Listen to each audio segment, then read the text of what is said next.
ассалому алайкум дӯстони азиз, умедворам шумо хуб ҳастед. Рости гап, вақте ки бекор мемонам, ягон навор нест ки дар ютуб бимонам дар бораи курси рубл видео мекунам. имрӯз чоршанбе 27 август $100 баробар шид ба 960 сомону 47 дирам ва инчунин 100 евро баробар шид ба 1118 сомону 95 дирам. дӯстон, аз шумо хоҳиш мекунам дар видео якта лайк монед, ба канали мо подписатсия кунед ва ҳамин видеоро ба дигарон ҳам роя кунед. раҳмат барои дастгирӣ. Худованд аз шумо розӣ бошад.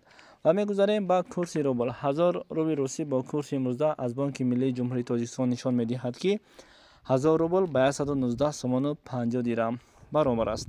дӯстон, ин буд хабари имрӯза. дарши навороро тамошо кунед.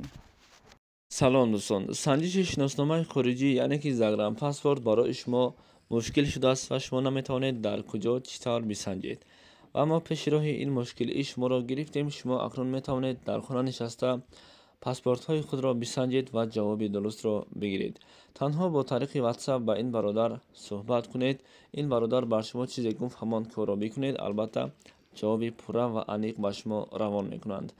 ва имрӯзҳо ҳамаи корро ройгон намешавад кард, яъне ки инҳо ҳаққи корияшонро низ мегиранд. ба шумо барори кор.